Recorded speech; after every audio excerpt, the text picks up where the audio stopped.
lourds dégâts, de lourdes pertes en vies humaines, en intégrité, en atteinte aux intégrités physiques, mais également en emprisonnement fortuit et gratuit, ne restera pas impuni. Chers compatriotes, ce qui s'est passé aujourd'hui illustre à suffisance tous les aspects que je viens d'évoquer.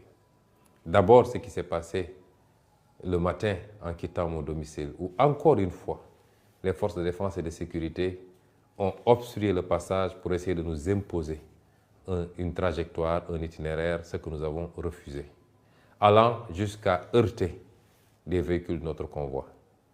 Ce qui s'est passé ensuite au niveau du palais de justice, où le juge en charge de ce dossier a voulu, pour des raisons que personne ne comprend, retenir ce dossier aujourd'hui et le juger, le vider aujourd'hui même. Alors que quasiment tous mes avocats venaient juste de se constituer et n'avaient pas eu accès au dossier, et que les avocats qui en avaient eu accès n'avaient eu accès qu'à une partie du dossier. C'est extrêmement grave. C'est d'autant plus grave que le juge n'a présenté comme motivation à cette attitude que le fait qu'à chaque fois que Ousmane Sonko était convoqué, l'État a été obligé de mobiliser toutes les forces de sécurité et de défense, et que ça a coûté très cher à l'État sénégalais. Avons-nous été demandeurs de ces procès ridicules? Sommes-nous les instigateurs de ces complots et de ces manipulations? La seule visée est d'obtenir une condamnation pouvant empêcher Ousmane Sonko d'être candidat pour l'élection présidentielle du 25 février 2024. Ça peut justifier qu'on empiète, qu'on piétine, qu'on viole les droits de la défense, qui sont mes droits en l'occurrence, simplement parce que la mobilisation de ces dispositifs des forces de sécurité et de défense coûte très cher à l'État du Sénégal. Qu'un juge puisse réagir comme ça, et puisqu'il a pris des instructions pour parler ainsi. Ce qui s'est passé ensuite, à la fin de cette audience, puisque n'eût été l'insistance, j'allais dire même la résistance des excellents avocats qui se sont constitués pour notre défense, que je remercie au passage. Énormément d'avocats sont constitués aujourd'hui. Aucun de ces avocats ne nous a demandé d'honoraires pour défendre notre cause. Je les remercie, mais je les félicite surtout parce qu'ils ont fait montre de détermination, de combativité, mais ils ont montré que le Sénégal doit être fier de ses avocats. N'eût été la détermination de ces avocats, mais n'eût été également un barreau debout, et j'en profite pour féliciter M. le bâtonnier, qui a pu intervenir pour insister sur le fait que les droits de la défense sont sacrés dans un procès et que rien ne s'opposait et tout convergeait. La pratique judiciaire et tous les éléments convergeaient vers un renvoi, comme le demandaient mes avocats. Nous avons vu aujourd'hui un barreau debout, un bâtonnier debout. Nous attendons de la magistrature qu'elle soit aussi debout, parce que la justice est le pilier d'une république est la première garante de la stabilité dans un pays. Une justice couchée est un danger pour l'équilibre social, politique, économique, politique, géopolitique d'un pays. Nous demandons à l'Union des magistrats, à l'ensemble des magistrats, procureurs, juges d'instruction, à revenir à la raison et à comprendre qu'ils ont un sacerdoce, c'est de servir, de juger au nom du peuple sénégalais et non pas de servir les desseins politiques de régime et du président Macky Sall. Ce qui s'est passé au sortir de cette audience, où le monde entier a pu voir toutes les entraves qui ont été faites sur mon convoi, que des forces de défense et de sécurité aient mobilisé des engins lourds pour bloquer le convoi, essayer de lui imposer encore une fois un itinéraire qui n'était pas le nôtre, vouloir impérativement nous faire passer par le tunnel de Soumbédioune, où il y avait un piège puisqu'il y avait des nervis du régime qui étaient positionnés de part et d'autre de ce tunnel, équipés au même titre que les forces de l'ordre de grenades lacrymogènes et d'armes. Ces forces de l'ordre ont voulu nous forcer à passer sous le tunnel, alors que rien ne s'opposait à ce qu'on puisse passer au-dessus du tunnel. C'est cela qui a amené le blocage du convoi, les jets de grenades lacrymogènes, et c'est ça qui nous a amené à la situation que vous avez vécue. Entrer dans l'un de leurs engins blindés, ce que j'ai formellement refusé parce que j'ai quitté mon domicile en citoyen libre, à bord de ma voiture, accompagné de ma sécurité, pour aller au tribunal. Et je tenais à rentrer dans les mêmes conditions. Ce qu'ils m'ont refusé, allant jusqu'à exercer une violence inédite, inouïe, gratuite sur mon véhicule et sur ma personne. Le monde entier a vu des agents des forces de l'ordre casser la vitre de ma voiture, forcer les serrures pour m'extraire de force de cette voiture et me conduire directement à bord de l'un de leurs fourgons blindés. Ce que rien ne justifiait. Puisque si les forces de l'ordre veulent nous faire croire qu'avec tout ce dispositif qu'ils avaient déployé, ils n'avaient pas les moyens d'escorter notre convoi et de nous conduire à notre domicile, personne ne peut y croire. Le pire, c'est qu'aujourd'hui, on a vu des milices privées se fondre dans les rangs des forces de l'ordre, tirer des grenades lacrymogènes contre les foules sans que ces forces de l'ordre n'interviennent. Ce qui se passe dans ce pays est extrêmement grave. Le régime de Macky Sall entretient une milice privée que tout le monde connaît et reconnaît, que nous connaissons, que nous avons identifiée, photographiée. Et cette milice, aujourd'hui, commet des exactions contre les populations. Un des acteurs éminents de la société civile a parlé de guerre civile la dernière fois. Certains se sont empressés de s'acharner contre lui.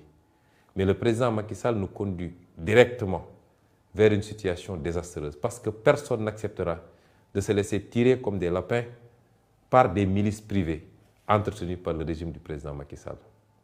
J'en appelle donc à l'ensemble du peuple sénégalais. J'en appelle à la communauté internationale pour vous dire que celui qui s'est présenté à vous comme un démocrate, qui a essayé de dépeindre son opposition comme une opposition violente, déraisonnée, est le seul dictateur, le seul violent, le seul haineux qui existe aujourd'hui au Sénégal.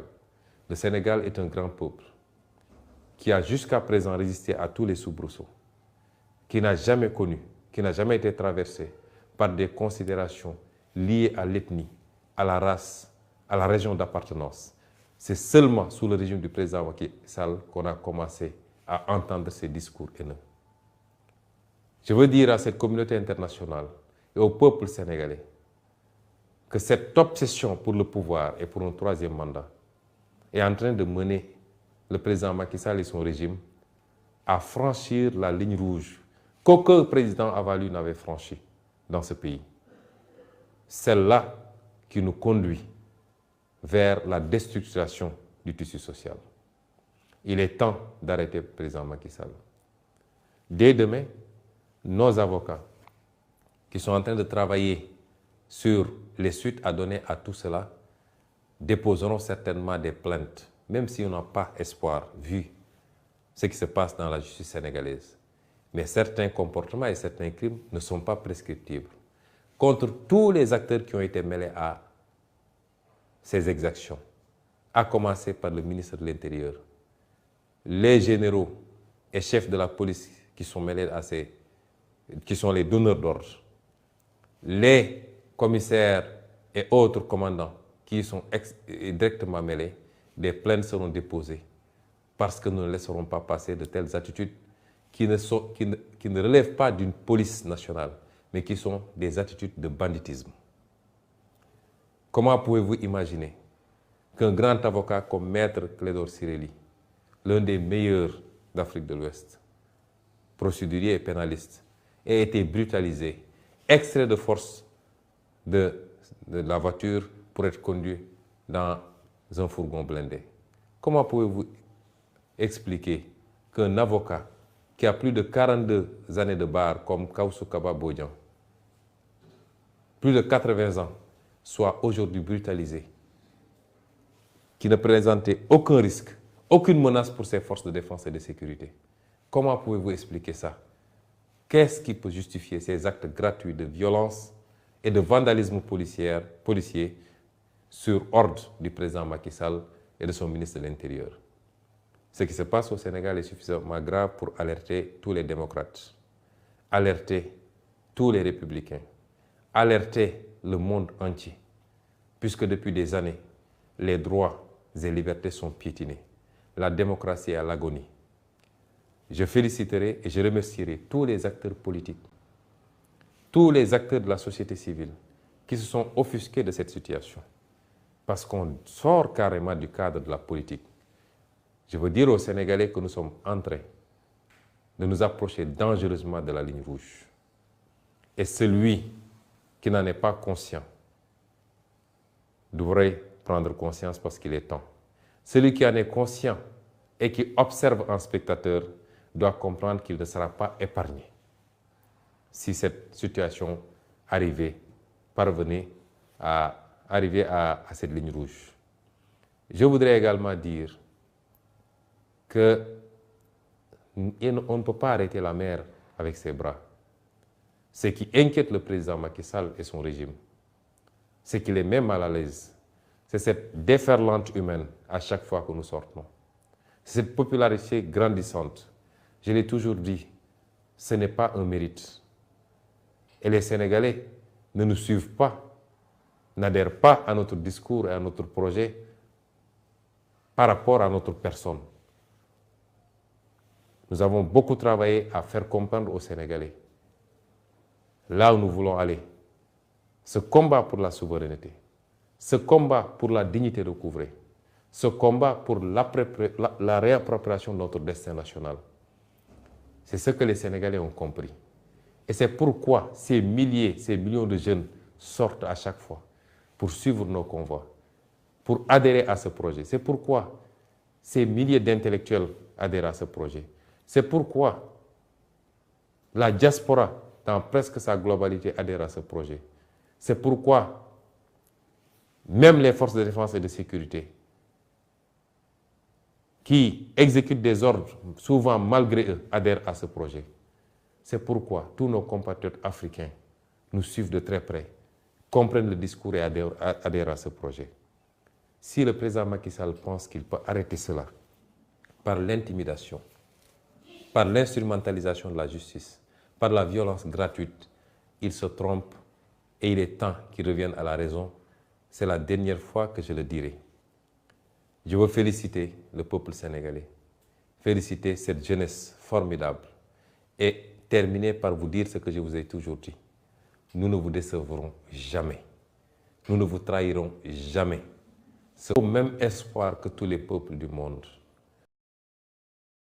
Nous ne vous décevrons jamais. Je terminerai enfin par souhaiter au peuple américain une bonne fête d'anniversaire. Parce qu'aujourd'hui, j'aurais dû être à l'ambassade des États-Unis sur invitation de l'ambassadeur.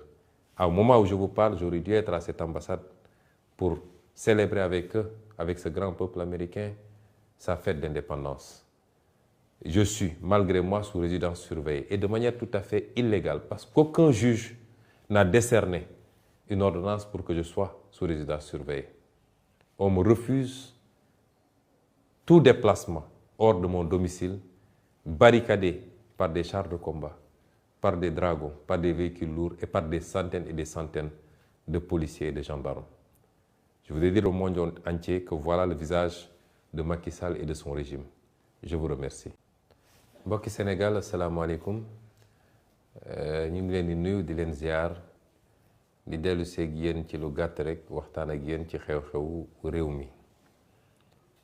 ñun ñëpp dundandoo li xew ci réew mi bésu tey jii muy citoyen bu ñu woo tribunal mu mel ni rek saa suñu woowee citoyen boobu tribunal réew mi day taxaw réew mi dootul noqi